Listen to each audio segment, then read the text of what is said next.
this is going to be messy. This episode is messy. I've had far too long to think about it. I'm also now singing that song by Lola, whatever, that's been all over social media, that messy song. That's what's going on in my head right now. We'll just catch up to it. Okay, all right. 45% of you are between 45 and 54.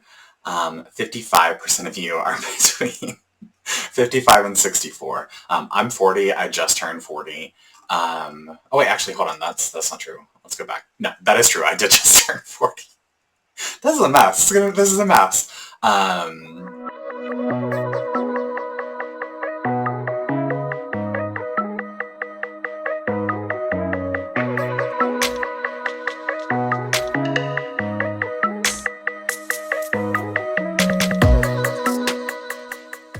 Hello, and welcome to Losing My Net, episode 4.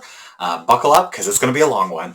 I can't believe March, just those couple of extra days has made it seem like I've been a lot more productive. I've had a lot of time to think about things, so it's going to go long. I've finished one object. I'm like 80% of the way there with the second one. I'm considering it like an unfinished object because I have to learn how to sew something. I've got 1, 2, 3 works in progress. One is a new cast-on. 2 are technically new cast-ons. A couple of things I'm obsessed with. I've got something from the archives. And I've got a question from, I believe it was Seb. Let me double check. No idea where the name Seb came from, but from YouTube. Got a question about garments for larger bodies, masculine bodies. So I'm going to talk about that a little later. First thing I want to address is the subtitle of this. I kind of put that there facetiously. Looking at my stats, so sort of who's following me, the community, I kind of have a feeling that some of you might not want to hear that part of it, just because the general age demographic. Yeah, so we'll see. We'll see. I mean, I actually have an open mind. I find it to be very interesting. I studied this question through a social sciences lens, so I think it'll be very interesting. But yeah, we'll talk about that later. If you don't want to hear about it, there's timestamps below. Skip that section. But I do think it's important to talk about the way that I talk about it. But like I said, we'll get to that. If I piqued your interest, definitely listen to it. I'm not trying to be dramatic. The title's total 100% dramatic. The subtitle's dramatic, but I'm gonna refresh my stats. Okay, here we go. 41% of you are 65 plus. Rock on, especially if you're knitting. I hope I'm knitting in 25 years. 38% are 55 to 64, 15% are 45 to 54. So what's that? Those numbers don't number. 78, 88, there we go. So 93% of the typical audience of this is 45 plus. The other, there's about 3% that is 35 to 45. That's my age bracket. Just turned 40. Just said that.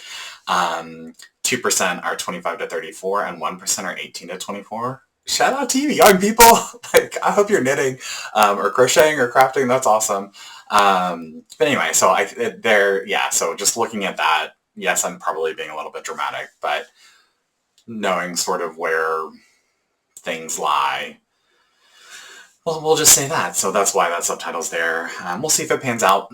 I'll update you next episode.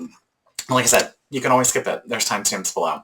So, all right, buckle up. Let's get started. So the first thing I want to do, I want to shout out a couple of awesome, amazing podcasts that gave me shout outs. Totally wasn't expecting them. I'm still on a high from Grocery Girls back in January. This month, I think it was the day or sometime earlier in the month, Linda from Vol Hobby, I think it's almost like a V sound, but it's spelled with a W, Vol Hobby. She gave me a shout out on both her English and her Dutch version. And kudos to Linda. I struggle to do this in English, and English is my native language. I do speak Spanish. I speak Spanglish. I can actually speak it really pretty well. When you get to a hard word, I just swap in the English word, which is why it's Spanglish. But we went to Spain a few years ago, and I, what's the word, live translated a tour for my partner. And I got most of it. I had to ask. I think I've mentioned this previously. So yeah, so I can understand Spanish really well. I can read it really well. I just don't have confidence in speaking it. So that's sort of, I was going to do this part in Spanish, but I was like, I don't think anyone needs to hear that.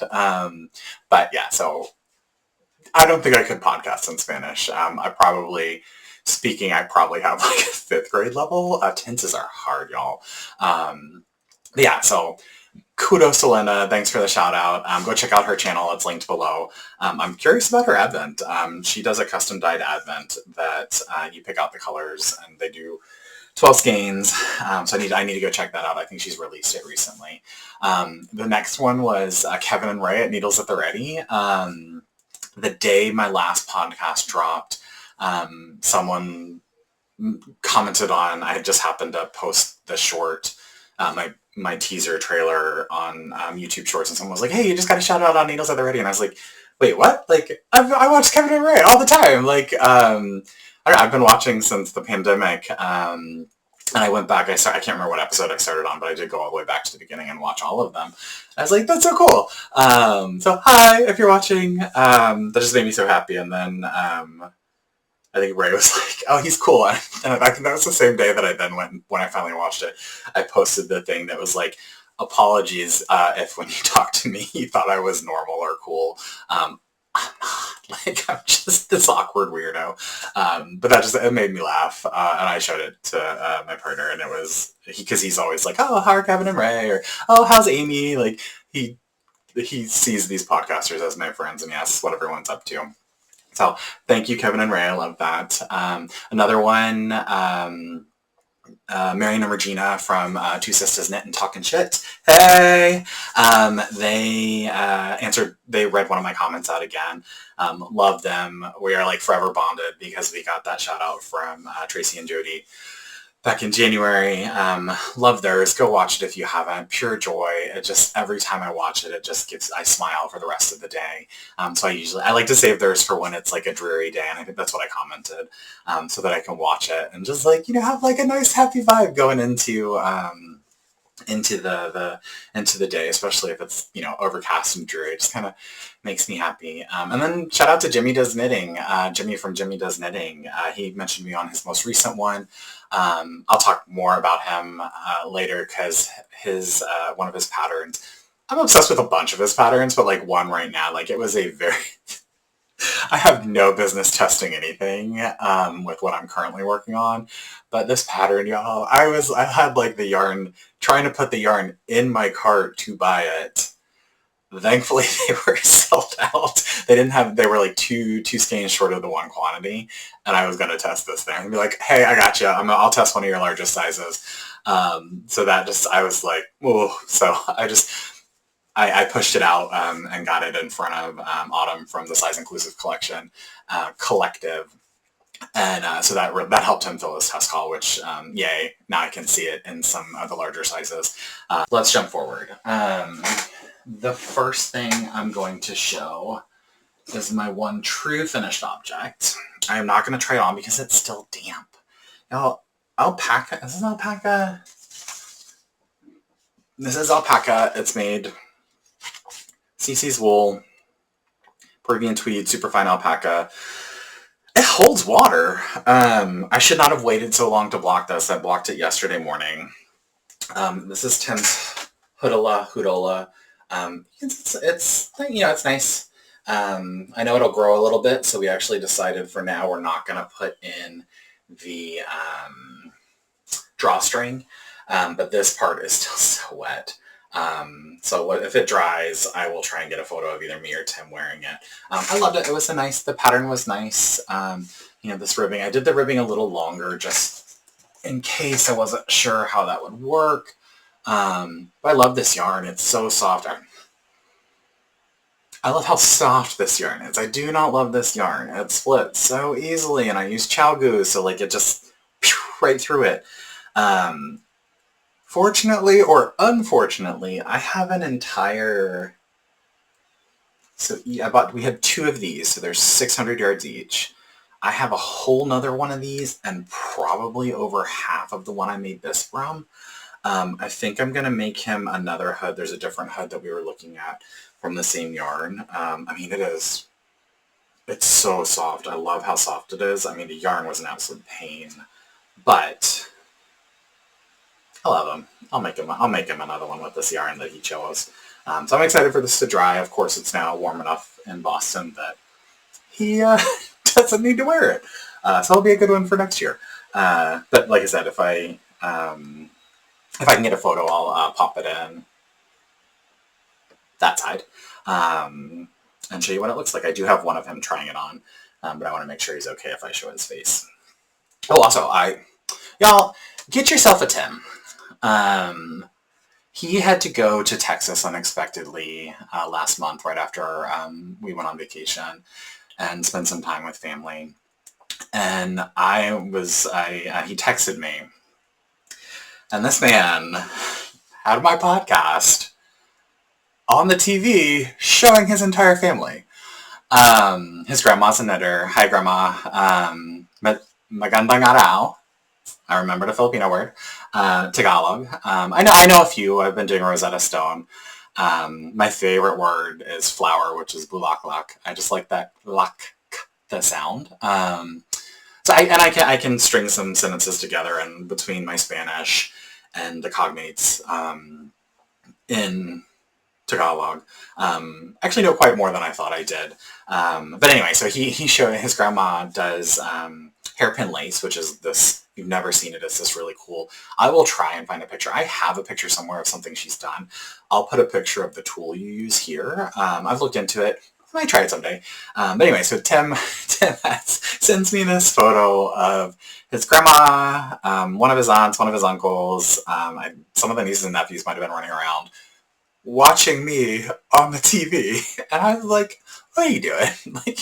And to be fair, every time someone comes up to me when we were on vacation and asks about my knitting, he goes, did you tell him about your podcast? You should tell him about your podcast. I'm like, no, I don't want to do that. I'm like, no, they gotta find me on their own. And eventually I'll get over that. But he's my awesome little self-promoter. He's not a self-promoter. He's my little promotion team. My one-man street team. He's like, you're gonna do it. This is awesome. That is my one finished object. The second object that is, so moving into my works in progress, the one that I consider to be the closest to finish, actually you all haven't seen. So I cast this on, this is the one where I asked you all your thoughts on what I should work on vacation. Everybody loves socks. I'm going to show you my socks. That's from the archives. But I was like, nah, I'm good. I think I'm going to work on my linen. So when we were in Scandinavia this last summer, I bought 2 colors of linen yarn from Stenkerka Ulspaneri in Gotland. They don't make the linen yarn there, but they dye it. They do make wool yarn. It's very nice. I've got some of that too. That's a heavier, toothier yarn. But this was my linen yarn. So to remind you, I'm gonna pull the out inside of it. So you've not seen this, but I will show you the colors. Can I show you the colors without? All right. So it's a light blue and a dark blue. It says, I think it's a DK weight. It called for a 3mm needle on the label because it's European. I accidentally used a US 3. Oh, these numbers, why we gotta be so difficult? I mean, come on. We being Americans. Yeah. So it's technically a 3.25. I'm glad I used that one. I like the fabric that it made.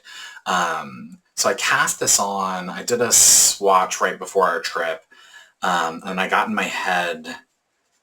So I wanted to make a project bag. I wanted to basically recreate the size of this project bag. This is my Viking status urn from Sundragon Art and Fiber, local yarn store down in Brevard, North Carolina. My sister and one of my aunts live I guess technically both right outside Brevard. One's in Nashville, one's in Pisgah Forest. So I love the size of this. It's a deep bag. It has a pretty wide base. I'm pretty sure I got this from being a Patreon of them. Go check them out. They have a YouTube channel. But I wanted to recreate this bag because I love the size of this. The other thing I really wanted to do was I wanted to do linen stitch in linen. And every time I think about that, or I say that, I think of Miranda Priestley in The Devil Wears Prada, where she goes, florals for spring, groundbreaking. And I'm like, linen stitch in linen, groundbreaking. But, so I say that to myself. So I taught myself linen stitch. Actually, where I picked it up was from Queer Joe, the blog. That will come back later in this episode. A lot of circular references today.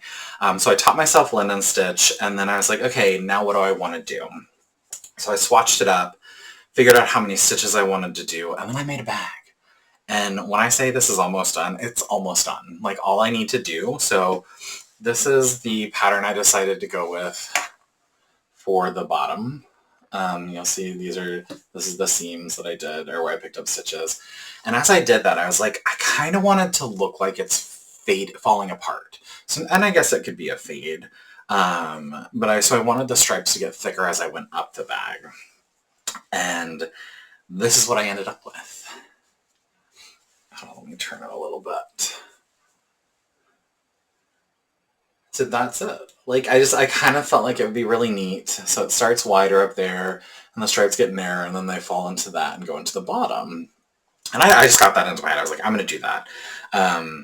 And I cast it off already. I did do about an inch of stockinette up here so that I can fold it over to reinforce the top.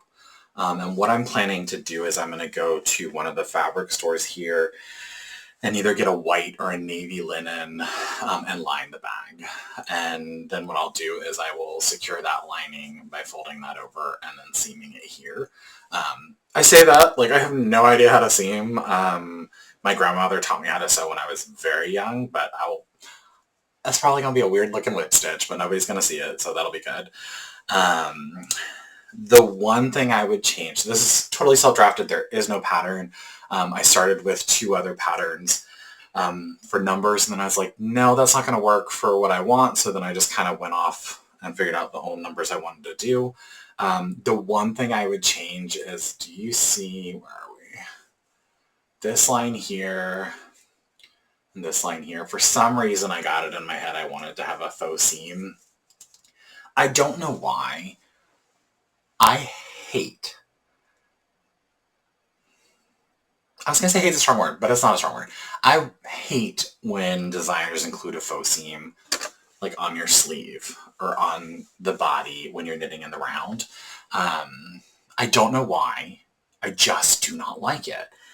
But here I am making this bag. Let me put a faux seam in here. And it looks okay. I mean, it kind of looks like, I think 10 peg days. Like, it kind of looks like it's falling apart. And I'm like, what? Of course it does, because it's just kind of messy. And that has to do with going from linen stitch to that one stitch is a garter stitch row. I'll get over it. Once it's lined, I won't even care. But yeah, so this is my bag. This is all this is all I have left. I honestly thought I was going to run out before I finished the bag. Like, I was making plans to Linda offered to send some over. I was making plans to contact her to be like, could you give me one skein, or can I send one skein to you and you send it to me, because they don't ship to the US. But I finished the body of the bag. Goal achieved. That was the main thing. I have since decided I'm going to try and make at least one strap. Again, this is stockinette down here so that I can sew it in and then back into linen stitch. I'll do the same size stripes as the top to then sew it in. I have a feeling I'm going to have to buy like cloth or not rope, but like I have a feeling I'm going to have to buy straps. So what I'll probably end up doing is I'll put 2 or make 2 linen straps. I'll probably put 2 straps on here that are cloth, or, you know, I call it rope, but like the woven, whatever this material is, like this kind of material. Yeah, that's a woven. So I'll either buy those and I'll put those here, and then what I'll do is, depending on how long the strap I'm working on is, I'll do like a crossbody strap, just because why not? It's kind of neat. Yeah, so that is a new cast on plus a almost finished. I hope maybe this weekend, hopefully, I don't know, sometime this coming month, I will get out to the fabric store to buy that. So there's that. I love, I didn't find, everyone asked me, the couple of people I've talked to and a couple of people have mentioned, I didn't find linen too hard to work with. It didn't hurt my hands. It softened up really nicely so far. I haven't washed it or anything. I will say it did kind of, the lack of flexibility did kind of impact my shoulders. Like I held them a little more tense. So that's where I really noticed it, but it didn't like really affect my knitting time too much. I really had to restrain myself from immediately turning around and going and buying so much more linen. Like I'm obsessed with it. I love it. It's soft. I kind of want to make a sweater out of it.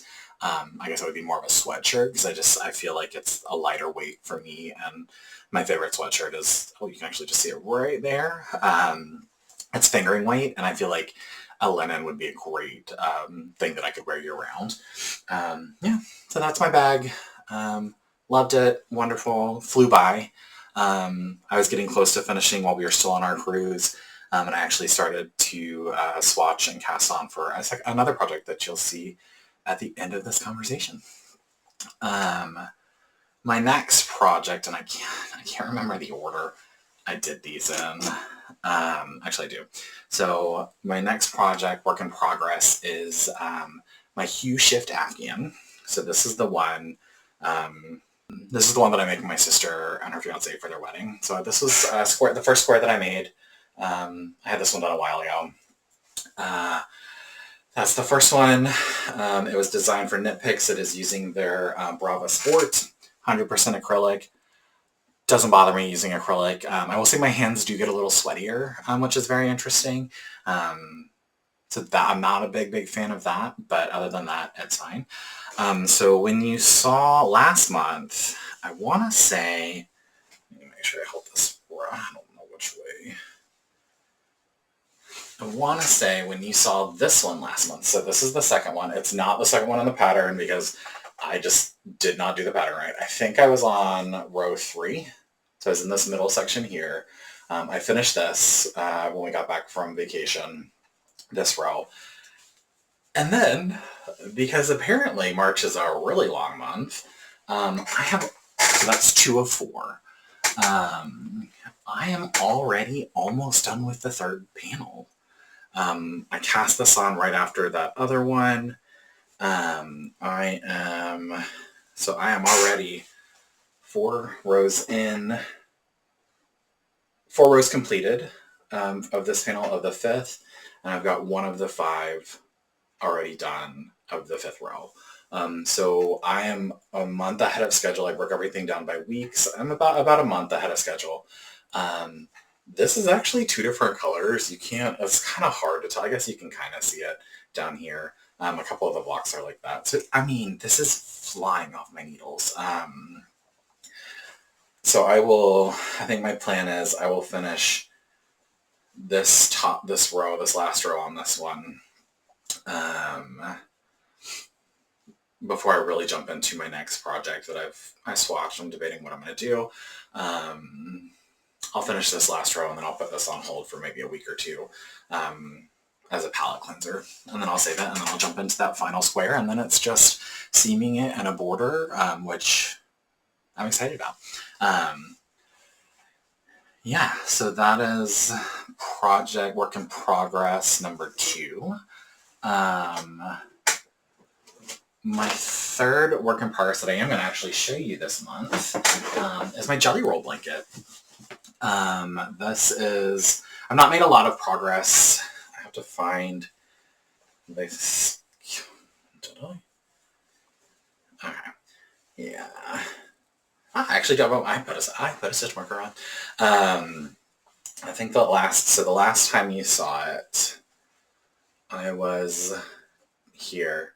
So I had just finished. I had added the third one the third stripe, and I've gotten down here. So, I've finished off this color.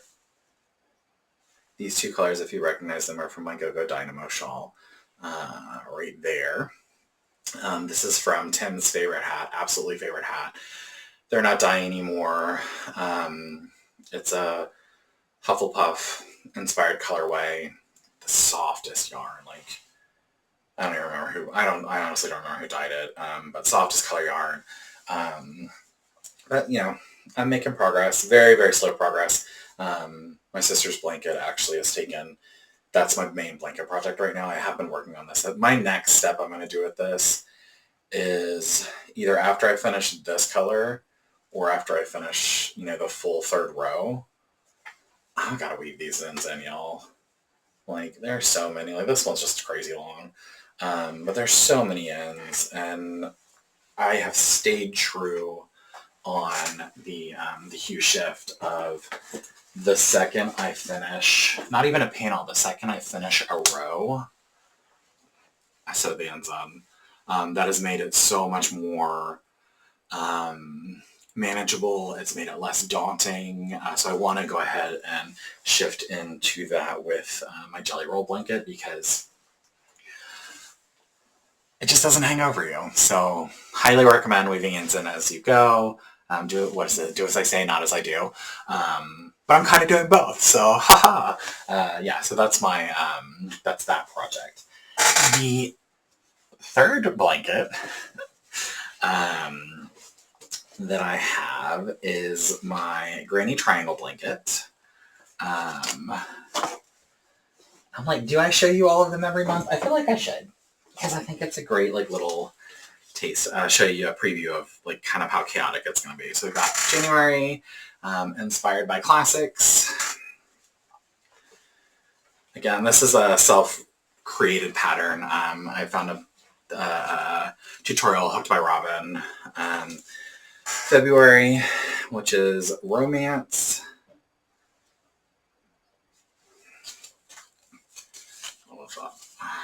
Yeah. This is from her 2022 Literary Yarn Adventures Yarn Club. We have March. Thriller. The darkest, the broodiest. So I'm going to make a triangle of every one of these, and then I think I'm going to have to add a couple of other DK weights in. And then I've already done my April, so I'm kind of staying a little bit ahead. There's this one. And this is, for some reason, this is picture books. I don't get the photo connection. To me, it looks blood spattered. This is like the deepest crimson. Like, I don't even know if you can get it good. Like, it's a really deep dark. Like, it looks like someone lost a lot of blood. But I really like how it didn't pull. I really like how it kind of spread it out. Yeah, so that's April. I'm doing good. I've stuck with it, done one a month. I've got the rest of them. You'll see what they're living in a few minutes in acquisitions. Yeah, so I'm just going to keep on keeping on. That's those 4. So I'm a quarter of the way done with this month club, and we'll see what I add in. I can do one triangle in a weekend, maybe, split over 2 sittings. So that's exciting. I'll move through those. And then my final work in progress. I am not a monogamous knitter anymore. Well, I guess technically I am. I've got one project, which technically was this, and then various long-term blanket projects. I didn't cast the bag on until I was done with the Hoodola. Living in my favorite ostentatious bag. Not a project bag, just a tote bag. So I decided last minute. I got an email, so I'm on Andrea Mowry's email listserv, and she does a March to May, love that pun there, let's March to May, knit along. And it's just pick any one of her patterns and you work on it and you try and finish it before May. I have a few of her patterns on my list. The one, though, that I had already mentioned in both my 2025 vibes, because of the teals and just sort of the projects that I wanted to do, is the Trinigan cardigan. Trinigan cardigan. I will pop a photo right there, up here. And so I was like, okay, I'm going to do the Trinigan cardigan. I knew I was going to do it, and I'd already bought yarn for it a couple of years ago, right when it was released. I bought it in Cascade Superwash, 220 Superwash Wave, and the two colors are not listed. One of them is blue-green, and I think the other might be green-blue. So these are the two colors. And you can kind of see there, this one does fade to a lighter green. This one stays kind of in those lighter colors, but you can see there's some darker bits in there. And it's a mosaic knitting, paneled, not paneled main, but sort of like, looks like little window panes. Super simple pattern, super simple repeat. This is my primary color, so this will be what's peeking through. In the middle of this ball, they do get very similar, and I'm like, cool, whatever. So I handballed these on the cruise ship, and y'all, I got so far.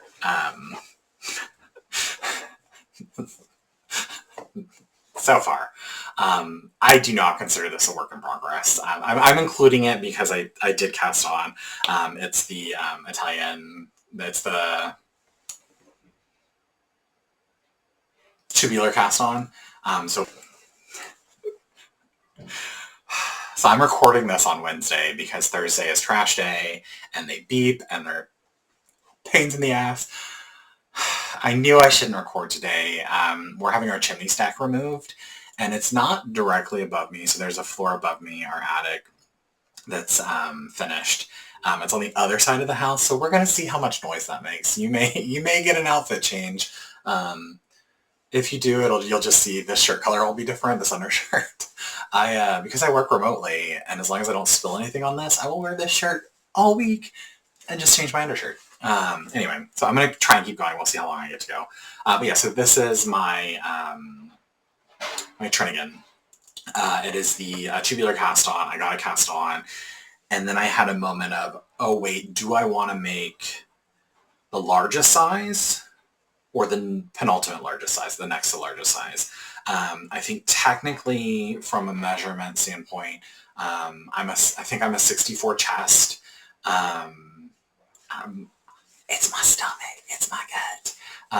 But I think they're actually really close. I think one might be 62, one might be 64. So like I generally try and use that as my base point. But then I remembered this cardigan has a lot of positive ease. So what I want to do is I need to go back to the pattern, look at, and my gauge is off by, what is it? I think it's, whatever it is, I'm off by like 1 or 2 stitches, and I don't mind being off, especially if it's a larger gauge. It gives a little more room.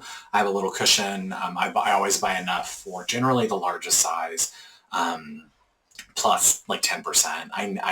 I've come to learn most designers include your swatch amount in their estimate, but I don't trust that. So I always buy a little bit extra. So I decided to actually hold off on continuing on this. I mean, this is a ton of stitches. This is like 280, so 200 plus, definitely over 250. And if you don't know the tubular bind-on, you do this like back and forth thing, all the stitches, and then you have to do 2 additional setup rows. So once all the way across, once all the way across.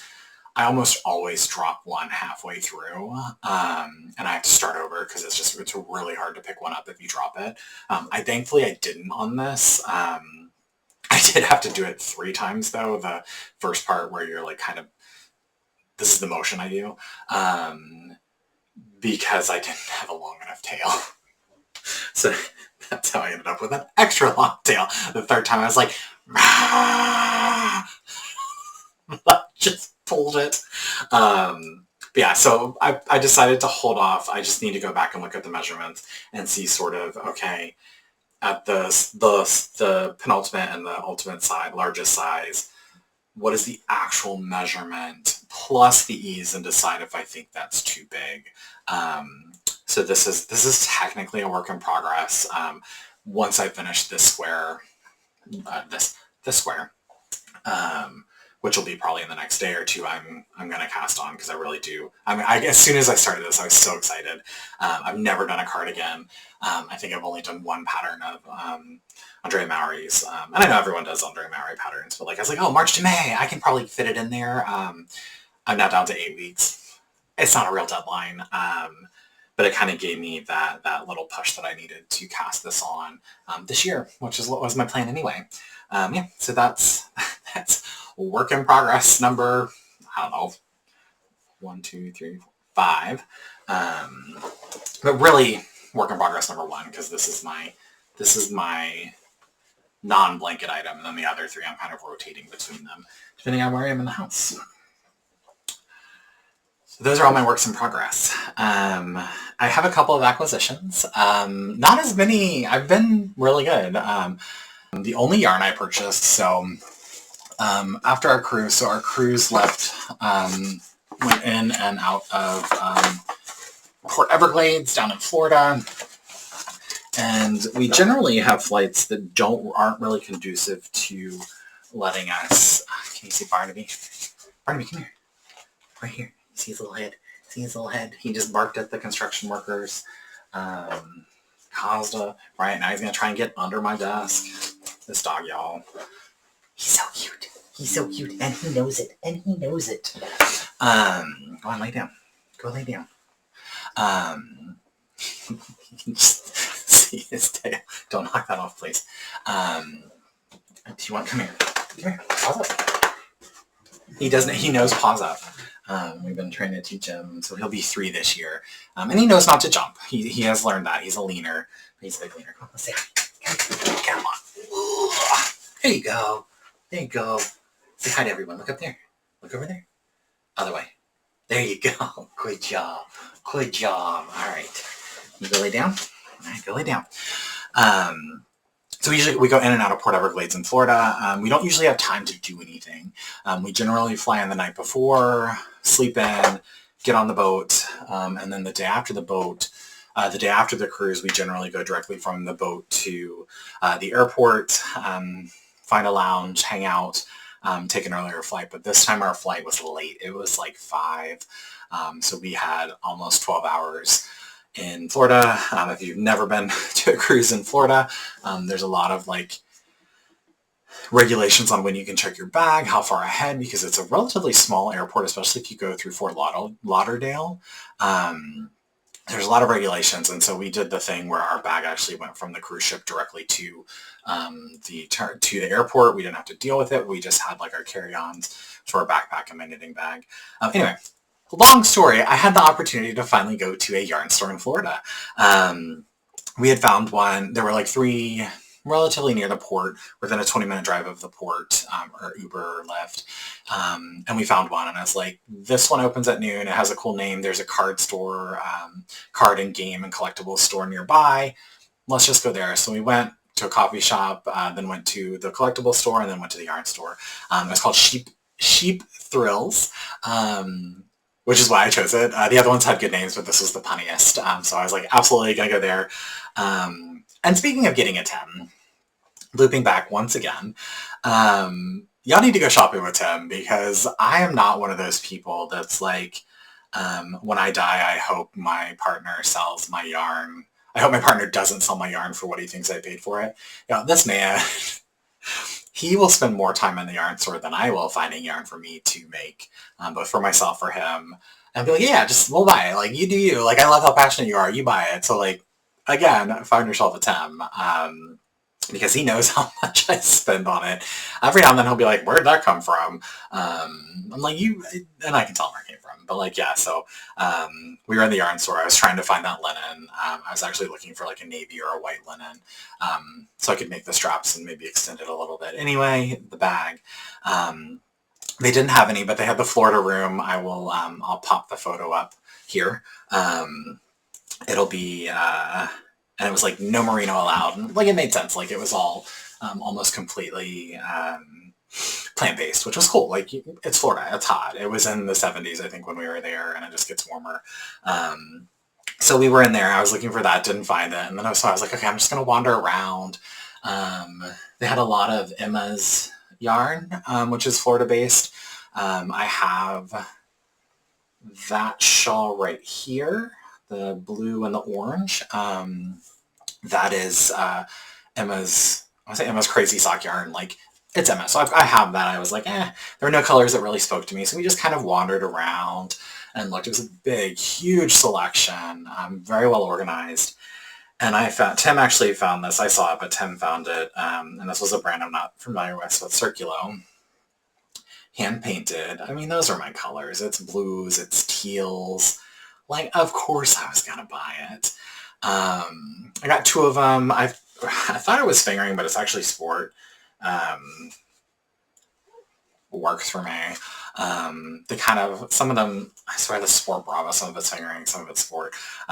Good size. It's soft. I really like it. What I didn't know is that this is designed for socks. So each of these has 2 smaller ones inside of it.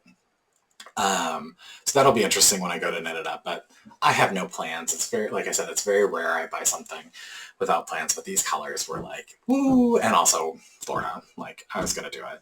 I didn't have any from there. I wanted to buy some, but it's this beautiful color. I wish it had a name, but it just has, it's one of those ones where it's a number. But yeah, so that's that acquisition. My other acquisition, which I cannot tell you how hyped I was about this. So Shayla of Black Pearl Magic randomly on Instagram was like, hey y'all, I'm going to throw up some prototypes. Hit me up if you want to buy one. And I love Shayla's bags, her vinyl bags. And I have never once been able to get a drop when she does a shop update. Part of that is because the way I do my emails, and I do this on purpose, most of my emails that are crafting related bypass my inbox and go to my crafting folder. So all the marketing emails, I'm going to have to finish this later. And we're back. So it has been 24 hours. Our chimney stack is now gone. I believe the trash people have already come. The recycle man could show up, but fingers crossed they don't. I was so proud of myself. I was like, I'm going to record early. It'll give me extra time to edit. I know this will be a long one. Best laid plans, what can I tell you? But the good part is we needed the chimney stack gone to do something else on the roof. And that was when our contractor was able to get here. So there he was. He was here. So picking back up where I left off, acquisitions. So I was talking about Shayla, Black Pearl Magic. I've never been able to get a drop.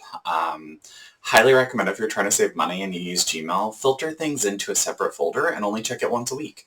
You miss all the last minute sales and stuff, but like honestly, the amount of money I have saved doing that is probably well worth the sadness occasionally when something goes in and out. And I'm like, oh no, I missed it. That's fine. I didn't need to spend that X number of dollars. So anyway, Shayla posted a couple of stories and I was like, oh my gosh, there's a blue one. And I was like, oh my God, she had a blue one. It's a prototype. And I got one. So it's kind of, you can see it see-through right here. So it's beautiful. It's that heavy vinyl that she does. There's a black pocket on the front, put stuff in it. It's just a cute little bag. It's a cute little handbag. It's got little short handles. I've been using it to store some stuff in. Yeah, and I was just so excited because I do love the idea of the vinyl. It's constructed really well, even for a prototype. I think one of the things she might have done is made these a little less, jagged's not the word, but less sticky outy. But I was so excited. You can just see the glitter, shimmer. And yeah, so I got one. Black Pearl Magic bag. So that was very exciting. The other thing, which is also a bag, I don't know if you're familiar with the bog bags. They kind of look like Crocs. They're made from a similar material to Crocs. I saw those on last couple of times we've gone to a beach at the cruise on a cruise. I've seen them and I was like, that might be a really good project bag. One, because there's holes in it. Like if you really wanted to, you could string your yarn through it, especially doing color work. But I like that it was structured. Well, Costco had a, for like it's a knockoff. It's a knockoff blog bag. It's ridiculous. It's just this, and it's like it's flexible, so like you can, it's bendable. You can do that.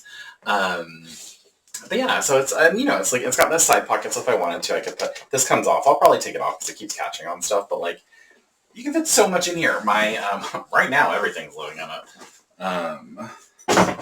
Multiple bags, but what's actually living in here is my my granny triangle blanket. So you can see some of the future colors coming up. Those are my squares at the top. Yeah, I figured this would be a good blanket bag. If I really needed to, I could carry it, move it around the house. Yeah, I think it's like $25. Also has this handle if I want to carry it that way. But yeah, it's a good bag. So that was funny. That is probably twice the size of their smallest one, and I don't think it's as big as the large one we saw, but yeah, it's called the Beach Comber bag. Well, that's good. That will get a lot of use because it's that structured. Yeah, that was a fun acquisition. The final acquisition I got, I don't know, it's not an acquisition. It was a present. Someone sent it to me. So if you've been watching any male knitters knitting podcasts recently, you will have seen this. I know Kevin and Ray got a copy at Needles at the Ready. Aaron over at Fiber Hustle also got a copy. Joe Wilcox reached out to me about his self-published novel, memoir. Yeah, I'd say it's a memoir. The Fabric We Make, How to Knit a Community. And what Joe didn't know, and what you all don't know, I've mentioned it a couple of times here and there, is I've had a book blog for 15 years. So I've reviewed over, I think I'm on like 1,066 books or 67, 68, somewhere up there. All types of books, from self-published to like the biggest publishing houses you can think of, nonfiction, fiction, fantasy, romance, science fiction, contemporary fiction, you name it, I have probably done it. Classics, I love me some Jane Austen. You can just see my painting right here of Jane Austen. That's the Heartstopper characters. I've reviewed that like so many times. And so when he sent it out, I was like, oh, yeah, absolutely. I'll take a look at it. And so I figured what I would do is I would look at it as a knitter for this podcast, and then the more as a book reviewer for my book blog. And it's a little hard to do. It's a little hard to separate the two. But for the most part, it was very well written. It's a love letter to the knitting community, the male knitting community. Joe did a really excellent job of bringing you into his story. So he talks about his early days as a knitter, what it was like being a queer knitter, being a male knitter, being a new knitter. So all of these threads, fabric, all of these threads he tries to tie together into a cohesive story. And I think he did a good job. For me, from a book perspective, I think there were a few too many. And I think the audience was, I don't think he quite knew who the audience was. There's so many different audiences, which is great. I think it could have been 2 or 3 distinct books, looking at the same story through a queer lens, looking at the story through a male lens, looking at a story just as a knitter. And we're all, we all have multi-identities.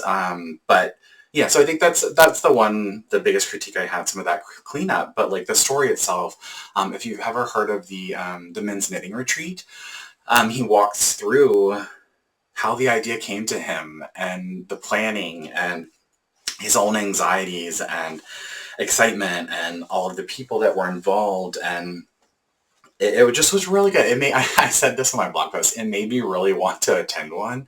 And I don't like people. All right, let me rephrase that. I like people. from a distance. But this is like the male knitting retreats are they're very intimate. They're very, it's community. And that's what he's talking about, was finding his community. And like, that is wonderful. And one day I would love to go to one. I would just have to mentally prepare myself to spend 3 days, 4 days on interacting with people. And I would love it. I know I would absolutely love it, speaking to people, knitters who can speak this language, all sorts of fiber crafters. But he made me, like, his writing was so good. I was like, oh my God, let me go see which ones are being hosted and if I can go. I'm not going. We've got too many big trips coming up this year. So like, his writing was really convincing. From a knitting perspective, I think he nailed it on the head, what it's like to be a male knitter. He talked about his first time in a local yarn store. I didn't have the exact experience, I think, because I wasn't going to yarn stores until, local yarn stores until probably 7-8 years ago. I was just using big box stores prior to that. And I think the community had changed. There were already more knitters.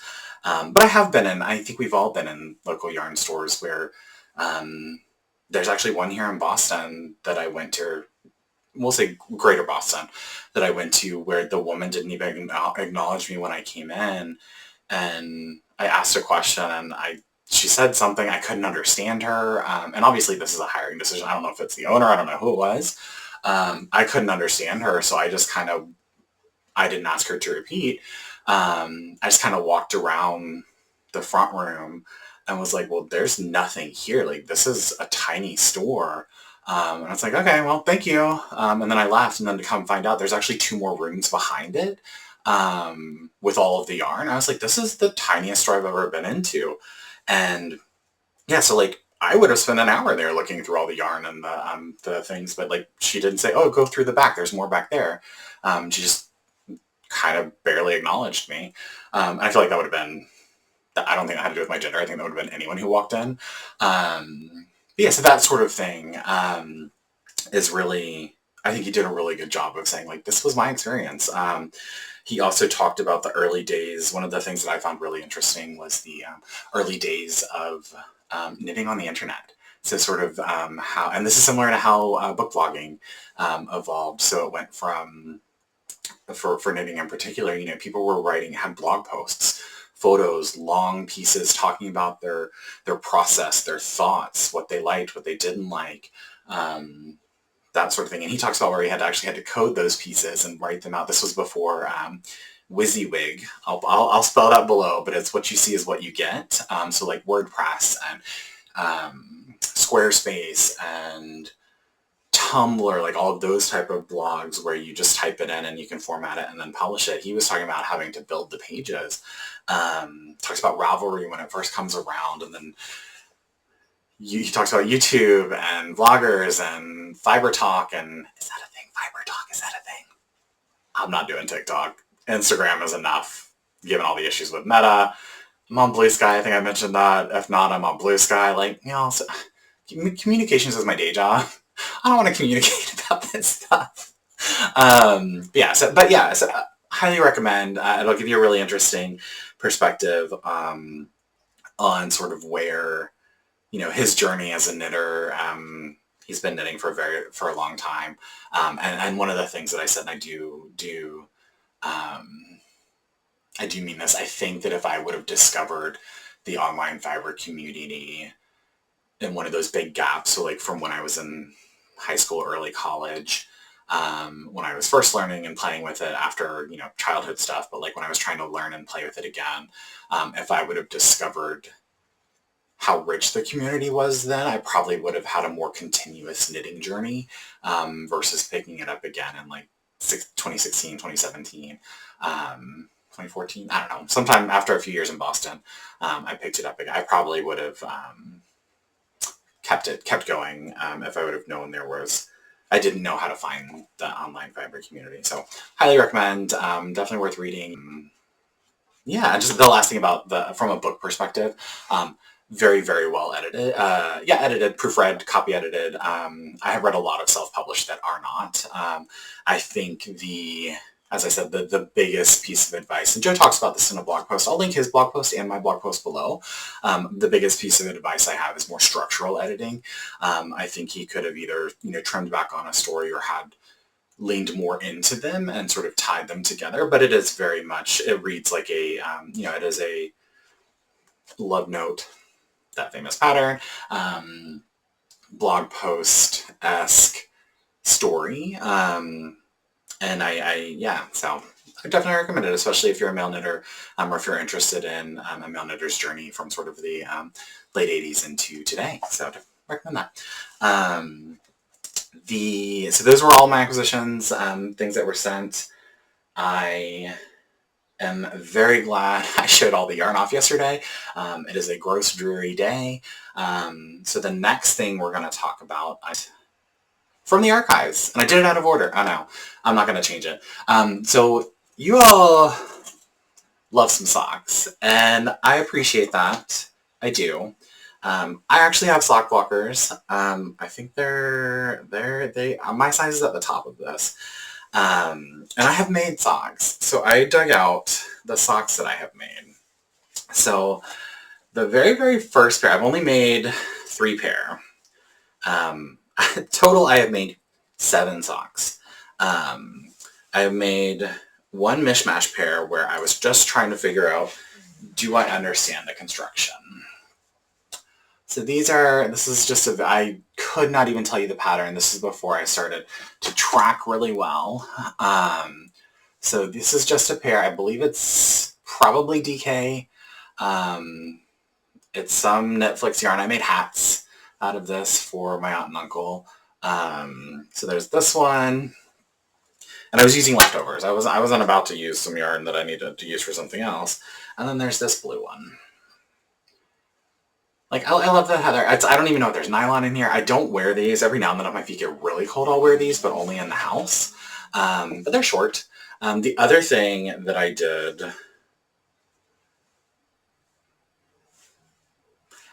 I learned toe up. And the reason I learned toe up is because I don't like high socks. I am a millennial. There's a hilarious meme going around that's like, we fought to have no-show socks. I'm not a no-show sock person because I hate when they slide into my shoe. But the meme is that we fought so hard to have no-show socks. And then this next generation is like, give me the highest socks you possibly can halfway up my calves. I mean, I'm the generation that in like school we would fold the toes over so that we would have no-shows because they didn't exist at the time. Like, every generation does weird things. Like, that was one of the weird ones we did. So I learned toe up because I knew I wanted to be able to end when I wanted. I didn't want to have to start up here and just guess. So I learned toe up. I'm pretty sure it's a similar process going down. Yeah, so I did learn toe up. My favorite sock, this is when I was still learning. So you'll see the full colors of all the hats I made. I think they were Musselburghs, Musselburgh, and they were reversible. This is my favorite sock. I had to go dig it out. This is just the 2, and I think these are the 2 in the one hat, and these are the 2 in the other hat. And again, this was just so I could learn the construction. I believe that's a heel flap and gusset. Right here you can see.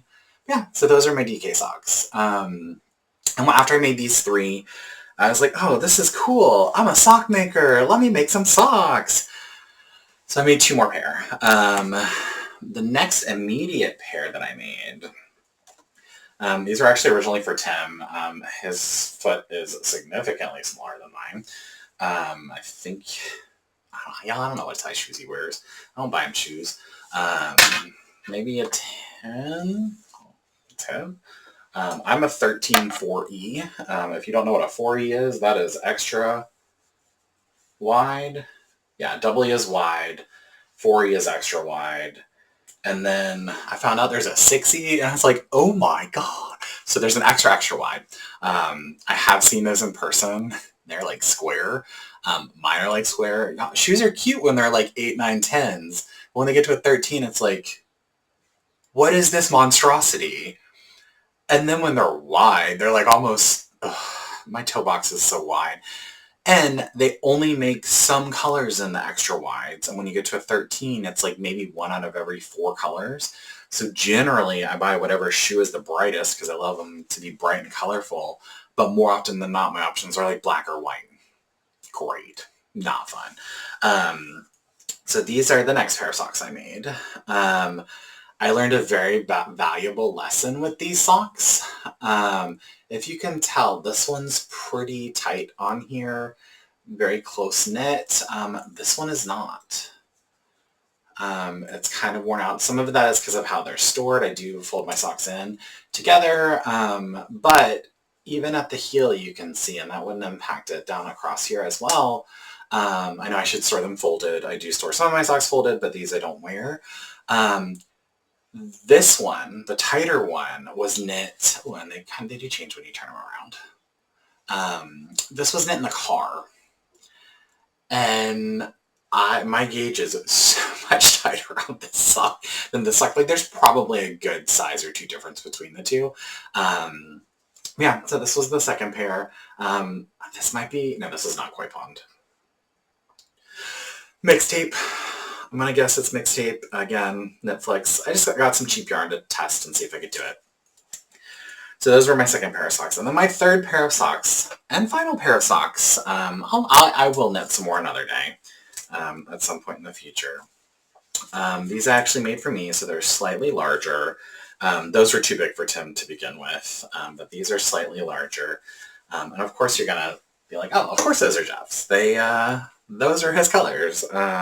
Same, no idea what the actual colorway is, but same yarn from Knit Picks. But these are my blue, green, teal, turquoise socks.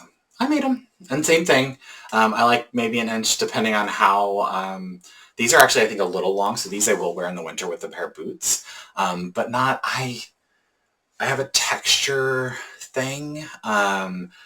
I don't like tags on shirts. I don't like wearing socks in general. My feet are always hot. And even like the super store-bought socks where they're very, very tiny, tiny yarn, tiny thread, tiny, tiny stitches. Like sometimes the stitches bother me. So these definitely do that. I think I have notes on this one pair.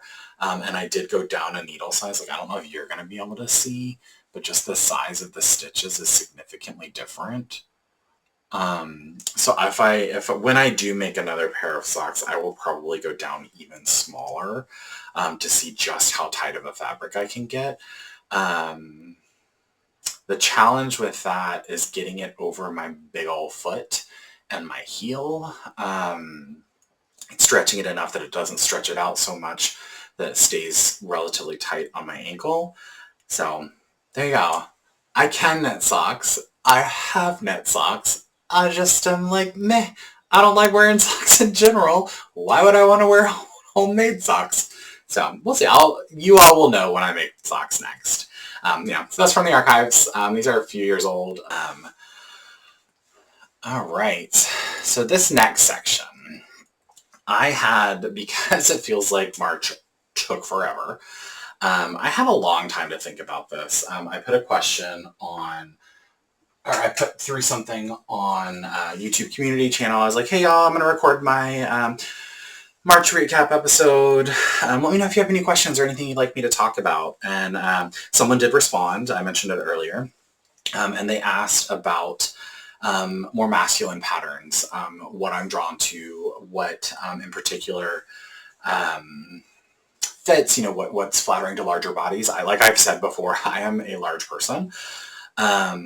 Before I get into this, I want to preface this with a few things because I think, one, it absolutely should not be controversial what I'm getting ready to say, but I think people can take it the wrong way. To make it very clear, my politics are incredibly liberal. I grew up in the South. I grew up in a mix between a very conservative family and a very liberal family. And my politics are my own. I have developed them, but I'm not talking about politics. People may think what I'm getting ready to talk about is politics. It is not. It is history. It is anthropology. It is cultural science. Not cultural science. And cultural studies isn't the right word. It's the sociology. There's some psychology in there. I have 3 degrees in this stuff. 2 degrees in this stuff. The third one is actually related to my job. One is an advanced degree. I have, for those of you that don't know, and just saying this, I think can be seen as political, and it is not political. It is just a degree. I have a master's in gender, sexuality, and queer theory. And so and my undergrad is in history and anthropology. I studied gender and sexuality in the media. Yeah, so that's just a little bit of background before I answer this question. So the last thing I'm going to say is that before you comment below, I really want you to take a second, take a deep breath, and think about this. I am welcoming you into, you are in my house right now. I'm welcoming you into my space, my community. You are welcome to comment. You are welcome to come at me. Like I said, I grew up in the South. I have always been a tall kid. I have always been a fat kid. I'm used to bullies. And I'm not saying that. I don't think anyone will, but I just want to make it very clear that I need you to take a breath, consider what you're going to write, and if you're going to tell me to stick to knitting, please unsubscribe. Please go find someone else. I have seen mostly some female podcasters recently get bullied and told stick to knitting. Knitting is social. Knitting is cultural. Yes, knitting can be political. That is not what I'm talking about. Fabric is social. Fabric is cultural. Fabric can be political. Again, I will talk a little bit about the politics of fabric, but not like, no. Again, I don't really consider it politics. So that is my caution. If you're not interested in this, lovely. Thank you for watching this far. Great to see you. I hope you'll come back. I hope you'll have a conversation. I was raised in maybe the last generation to be taught this is how we discuss things. I went to cotillion. This is how you have hard conversations, as well as this is how you dine and dance. Like, yeah, so just please keep that in mind. I'm not discouraging you to comment. If you are mean, if you are hateful, I will delete your comment. I will ask you not to come back. Like, please, I don't need that here. But I just wanted to make that very clear. So let's talk about some things. I'm going to show you this meme. I believe it is crass, but I also think it's hilariously accurate. It's not about fashion, but I think it will tell you a lot about my thoughts on fashion and gendered clothing. So I will just put it here, right here. Let me leave this way. I'll put it right here. And what this meme says is, this is specifically for children's toys, but I believe this can be applied to so many things. And it says, is this toy for a boy or a girl? Underneath that, the question is, do you operate this toy with your genitals? On the left, I don't have it here, so I'm not looking. So on one side, it says, no, this is a toy for children. It doesn't matter. Yes, this is not a toy for children. Don't give it to them. And that's kind of how I approach fashion and clothing. Let's take a piece of what is today considered incredibly gendered female fashion, the high heel. And this is a shoe. It's not a fabric. This is just a really great example. I went and read. I will go down a rabbit hole. One of the courses I took in undergrad was the history of costume, which is basically the history of fashion, and loved it. It was fascinating. Up until probably the 1900s, maybe the late 1800s, there was no such thing as children's clothes. They just wore smaller versions of adult clothing. Like, go look at some of these portraits. Like, I would be so uncomfortable. But like, yeah, just go look at it. Like, it changes. Fashion changes. Clothing changes. Who wears it changes. So going back to high heels. High heels were invented, I want to say Persia, for men, specifically the cavalry riding horses. so that when they put their foot into the stirrup, that high heel and the ball of your foot, I think it's the ball of your foot, could better catch it, and you could stand up easier, and it would hold you in place. And then, for a long time after that, they were men's shoes. There's a king, one of the Louis, I think, maybe a Charles, I don't know, France, that the higher the high heel, the more important you were. If it was red, you were royal and you could wear that. And that's about the time when they sort of differentiated. So like the chunky heels from the 90s, like those big old chunky heels, the thick ones, men wore those for a while and women's were slowly getting thinner and thinner and thinner. And then the other reason that men were wearing them is because they wore tights. And really, there's a proper name for it. It's been a long time since undergrad, everybody. But they wore tights. And for the same reason women wear high heels today, a lot of women wear high heels today, they wanted to accentuate their legs and their muscles. And so, they had really short... It's the ones that look like a bonbon. I don't know what they are, but that's Shakespeare. Think Shakespeare. So they wore high heels. And then over time it evolved, and, they got thinner, they became more feminine, and as they became feminized, men stopped wearing them. So that is just one example. That is like over hundreds of years. Same thing with trousers, pants. For those of you, if you're still watching and you're in your 60s, think back to when you were a teenager. Were you allowed to wear pants? This is the 1960s. Yeah, 1960s. So yeah, you probably were. You probably could. That's about the time the pants revolution happened. But yeah, just think about, and that specifically is to women. If you're a woman and you were born earlier than that, think about what we see on TV, what we see in magazines. Yes, you could probably wear pants in the home with your family, that sort of thing, but you didn't wear them outside. You had to wear a skirt. You had to wear a dress. So fashion changes, silhouettes change, who wears what changes. Yes, I do. I have had this same uniform, and I'm going to talk about uniforms in just a second, but I have had this same basic style since I was 3. I will pop in a photo of young Jeffrey right here. This is when I still went by Jeffrey. You will see that collar shirt. Depending on which photo, there might be a sweater over it. I had on chinos, or maybe jeans. They could be shorts. I have been wearing the same thing since then. When you find something that works, you do it, and you keep wearing it. But I also want to say that all clothing is performative. I'm not going to go into there's a lot of theory behind clothing, behind performativity. But basically what that means is all clothing signifies something to the wearer and those who see it. And so let's take a couple, some bigger examples. A judge, when they put on their robes, that signifies, when you see someone in robes, that signifies a couple of things.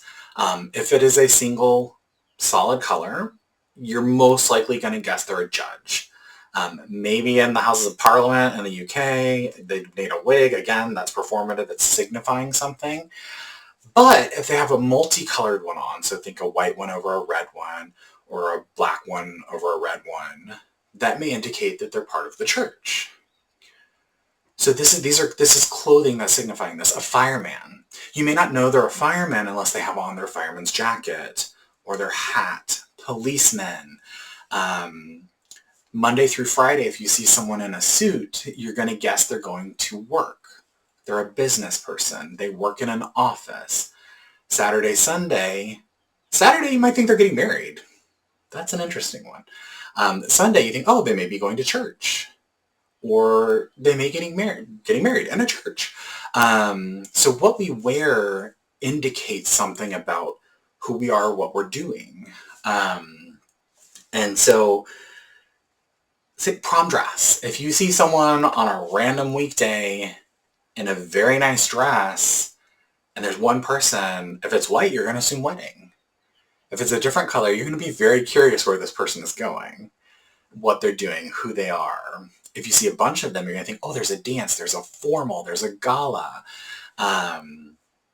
And that type of signifier, we carry that through every day. So, and if you don't believe this, go in your closet and pick something out that you don't usually wear. Put it on and go interact with the same people you usually do. If it's slightly dressier, someone's going to be like, oh, do you have an appointment? Are you going somewhere?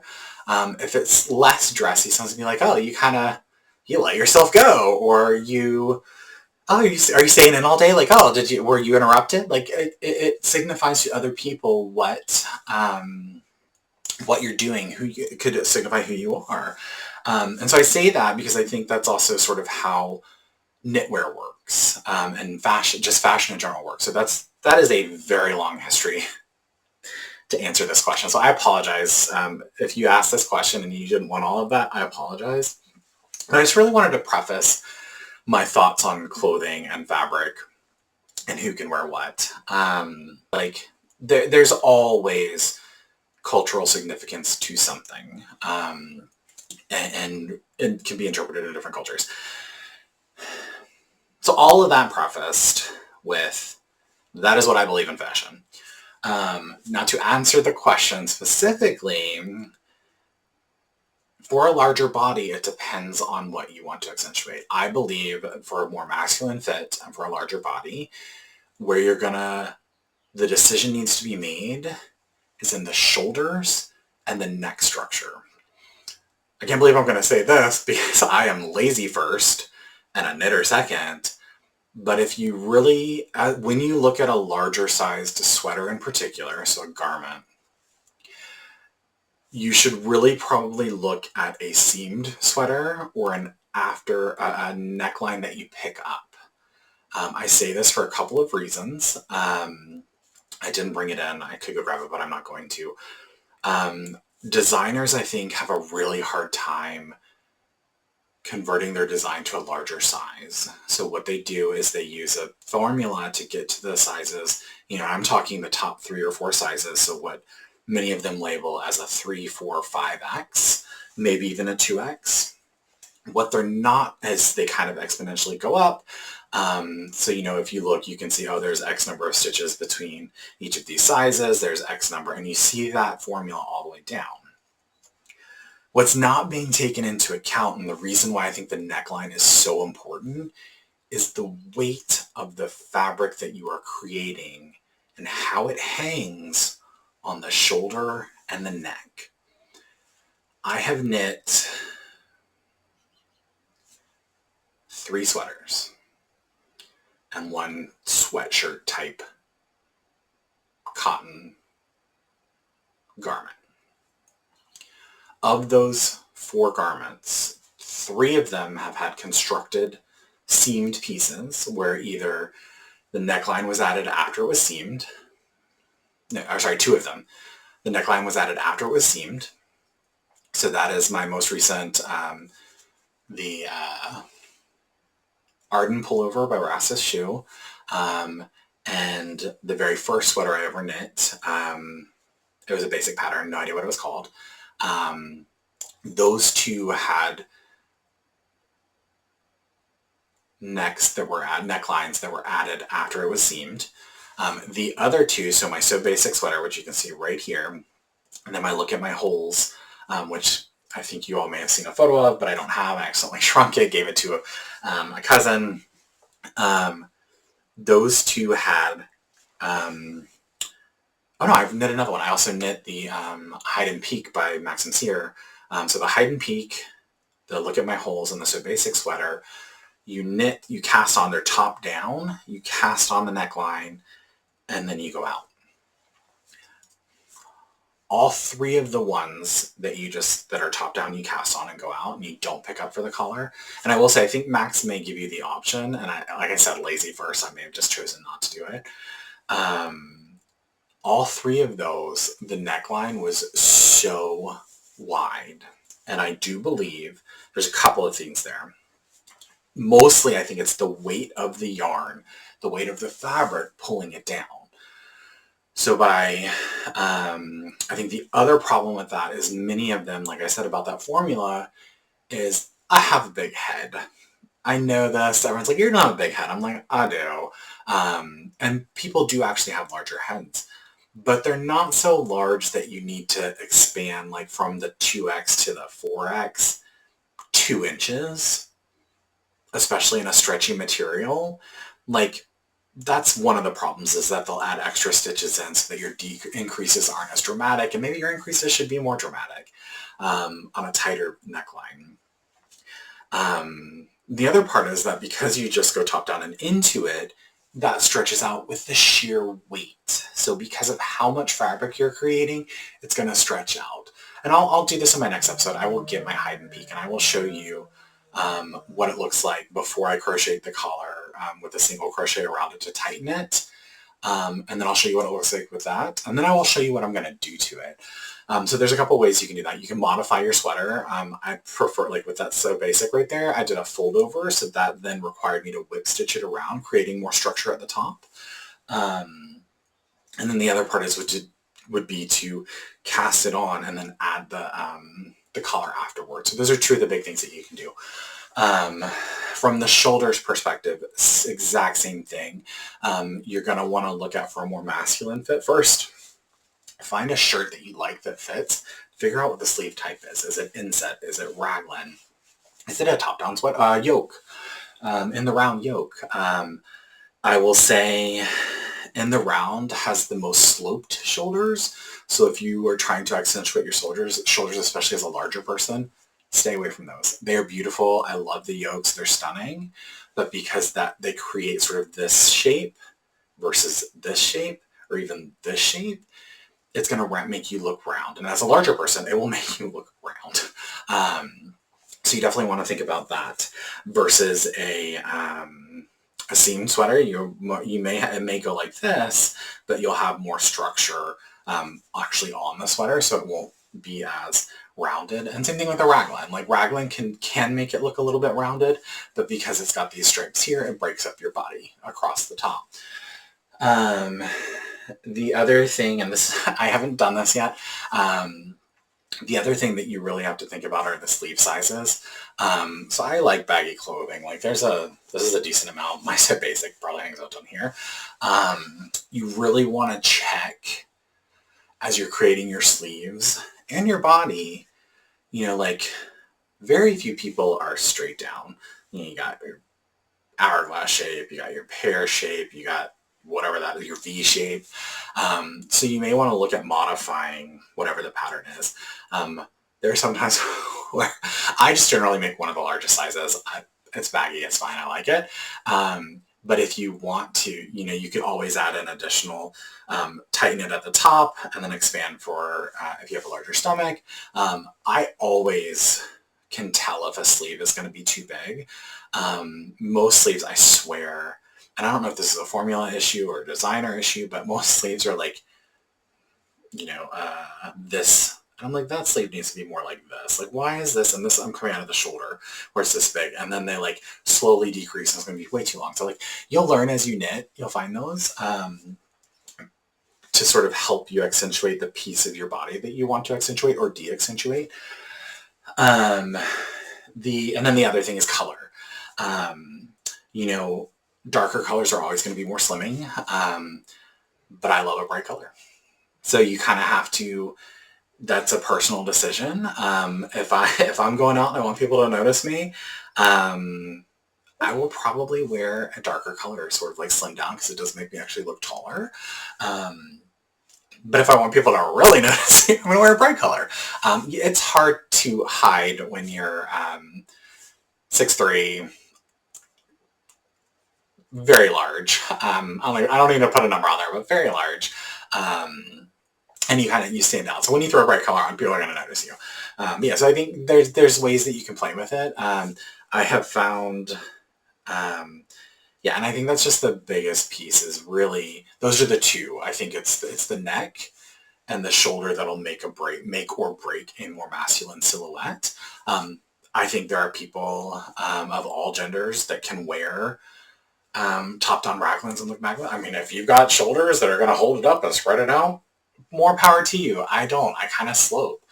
So I have to, I have to find the thing that will accentuate. I guess if I sit up straight, I don't. But like, you kind of find the piece to accentuate or de-accentuate, camouflage the piece that you don't want. Yeah. So I think the next, as I look forward, I will probably be doing more seamed sweaters. Like, it wasn't my favorite thing, but knowing that extra support, especially at the collar, I honestly thought in the Arden pullover I was going to have to do a folded over collar, but because you pick it up after it's been seamed, it has enough structure that it holds it there, versus like a top down, it just slowly gets wider and wider and wider, and then you're in a boat neck. And that is a more feminine silhouette. Some people look great in it, regardless if you're male or female or anything in between, outside, whatever. You do you. But that more structured neck, I think, is really, really important, especially for the larger sizes. So that's definitely something that would be the biggest, that is the make or break it, at least for me, that I've decided, is that if there is a top down that I really like, at minimum, I'm going to have to do a folded over collar. So, that's knitting whatever the rib is, doubling whatever they tell me to do, folding it over. And I actually wouldn't even say picking it up and then going down. I would say knitting it, continuing down, and then afterward folding it over and seaming it, because that'll help give it that structure. I hope that was helpful. If you have clarifying questions, let me know. If you'd like to read about performativity, let me know. I've got some book recommendations. And yeah, so this is a very, very long episode. Hopefully I can now edit it. Oh, it's like for having 2 episodes and having so much time to think about. Woe is me, woe is me. So I think that's it. I'd love to hear your thoughts on what are you working on? Let me know below. I am excited to cast on that cardigan. Do you have any tips for cardigans? I have never done one. This is my first one. I think I might have 2 patterns of them. But I'm excited for it. Hopefully I'll make some progress on it. Yeah, I'd love to hear from you. Let me know your thoughts. Just remember, if you do put something down there, please remember I have welcomed you into my space, into my home.